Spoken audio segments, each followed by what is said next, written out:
수십 년을 요양원에서 지낼 수도 있고, 혹은 아무도 챙겨주는 이 없이 오랜 시간을 홀로 고독한 삶을.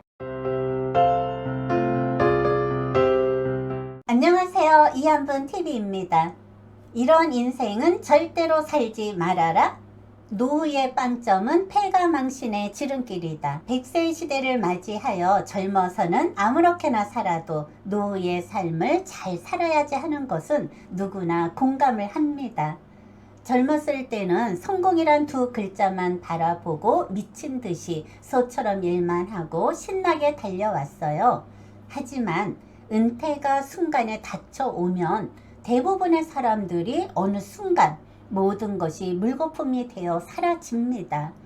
시간이 흘러가면 모든 것을 내려놓고 제2의 인생을 인간답게 살아가자고 스스로 약속을 합니다. 오늘의 주인공도 65세이며 중소기업 사장을 지냈으며 무에서 유를 창조한 인간 승리자예요. 어려서의 가정환경은 부모님이 일찍 돌아가셔서 부모가 6살 때 고아원에 맡기고 그곳에서 성장을 하면서 마음속으로 간절히 원했던 것이 첫째, 60세까지 돈을 벌어서 가난을 벗어나자. 둘째, 제2의 인생을 인간답게 살자.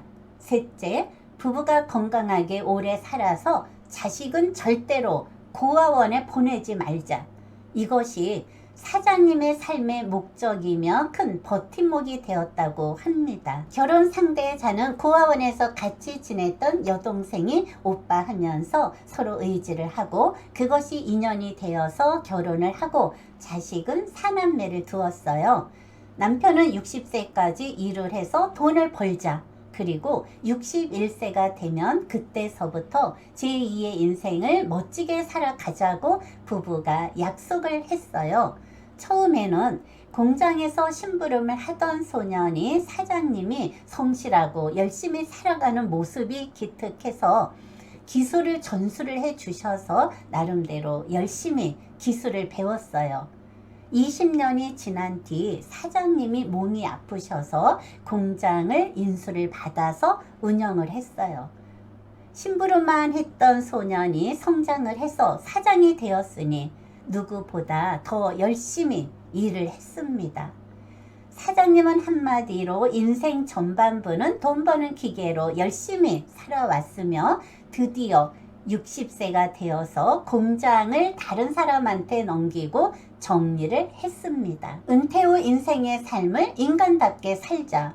은퇴한 선배들을 보면 경제적인 것이 문제가 된다고 해서 사장님은 현직에 있으면서 경제적으로 안정적인 노후 생활을 대비하기 위해 미리 준비를 나름대로 철저하게 했어요.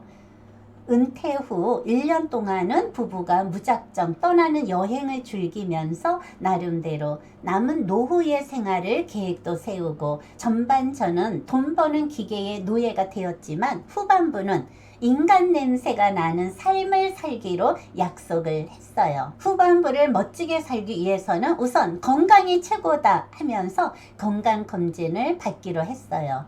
종합병원에서 부부가 입원을 해서 검진을 받았어요. 며칠 뒤 결과 통보서가 왔는데 아내는 이상이 없고 남편은 재검을 받으라고 해서 검사를 받았는데 간암 말기라는 통보.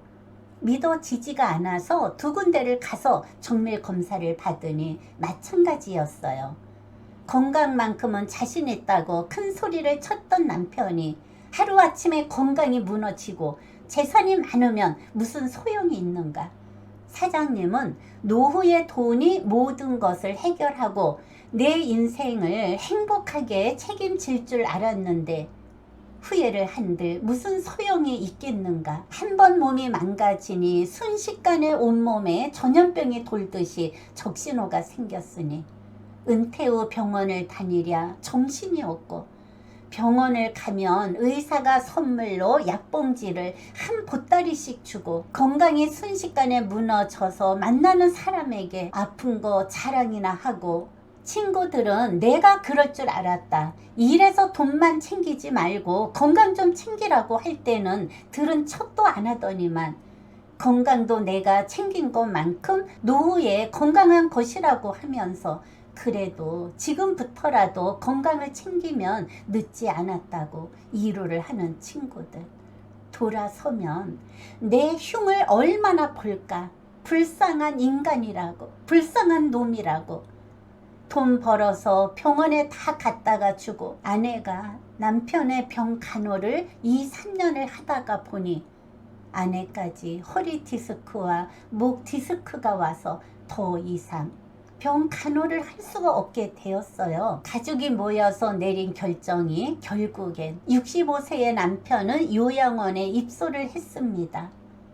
아내와 자녀들은 시설이 좋은 요양원으로 들어가라고 합니다. 하지만 식물인간처럼 누워있는데 시설이 좋으면 무엇합니까?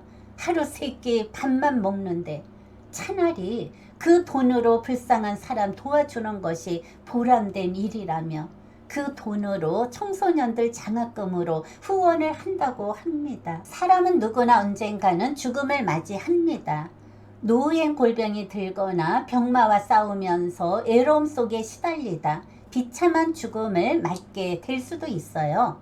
그럼에도 불구하고 사람들은 자신의 불행한 미래에 대해 구체적으로 생각하지도 않고 다른 사람들은 몰라도 나만큼은 건강하고 행복하게 죽음을 받아들일 거라는 착각에 빠져 있는 것 같습니다. 하지만 아름다운 죽음이 반드시 보장되지 않았다는 것을 기억해야 합니다. 수십 년을 요양원에서 지낼 수도 있고 혹은 아무도 챙겨주는 이 없이 오랜 시간을 홀로 고독한 삶을 보내게 될지도 모르고 이러한 불상사에 대비하기 위해서 노후 준비는 사전에 구체적으로 진행되어야 하며 특히 건강은 젊어서부터 반드시 챙겨야 하는 필수품이라고 강조를 합니다. 인생의 삶은 젊음은 빵점, 노후는 100점짜리가 행복합니다. 병상에 누워서 당부를 하네요. 인생은 두 번의 삶은 없고 젊었을 때의 100점은 패가 망신의 지름길이라고 합니다. 젊어서는 100점짜리 인생이 되려고 심도 없이 거침없이 앞만 향해서 달려오고 뒤돌아보면 이것이 노후의 빵점짜리 인생의 미래가 훤히 보이는데 깨닫지 못했을까? 후회를 해도 소용이 없고 건강과 행복도 모든 것이 물거품이 되어서 사라지는 것을 미련한 인간이라 깨닫지 못하고 깨닫는 순간 이미 때는 늦었고 부귀와 영화도 한순간에 사라지는 것을 후회를 한들 무슨 소용이 있겠어요. 사장님의 현재 건강 상태는 누구의 도움 없이는 아무것도 할 수 없는 나약한 존재가 되었고 한마디로 신생아처럼 먹고 자는 것이 하루의 일과라고 하네요. 이제 나의 마지막 희망은 남은 인생은 더 이상의 고통 없이 잠자듯 행복한 죽음을 맞이하는 것이라고 웃으면서 하시는 이야기가 노후의 삶은 100점짜리 인생이 행복한 삶이라고 합니다. 여러분, 우리는 노후의 100점짜리 인생의 삶을 살아갑시다. 지금까지 시청해 주신 여러분 고맙습니다.